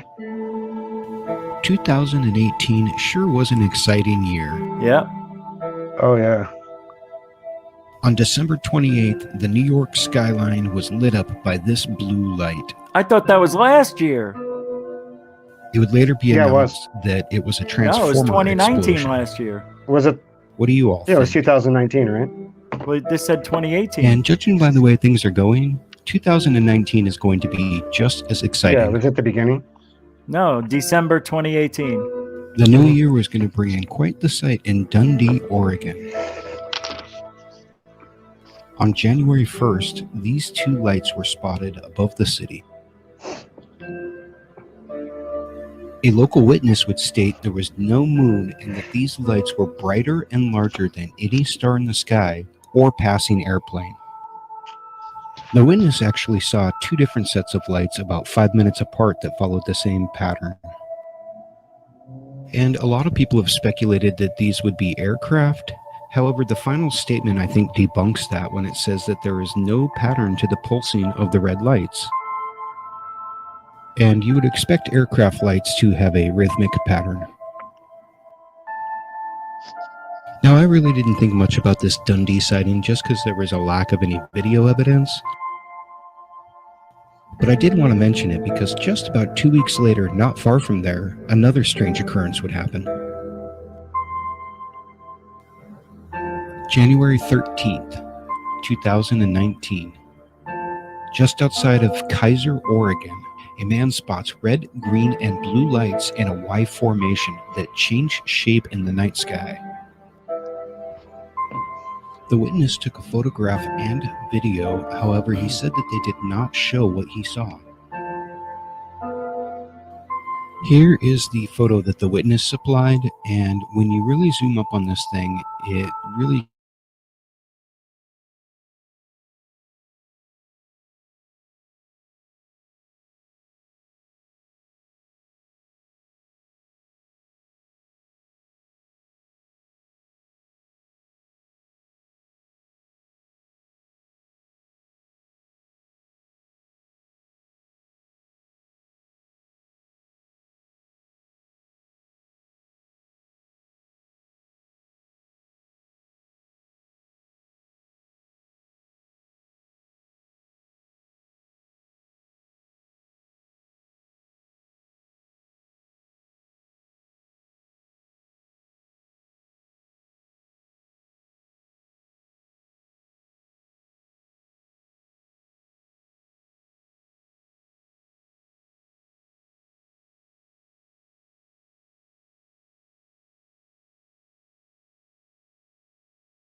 Hey, can you hear me? You guys there?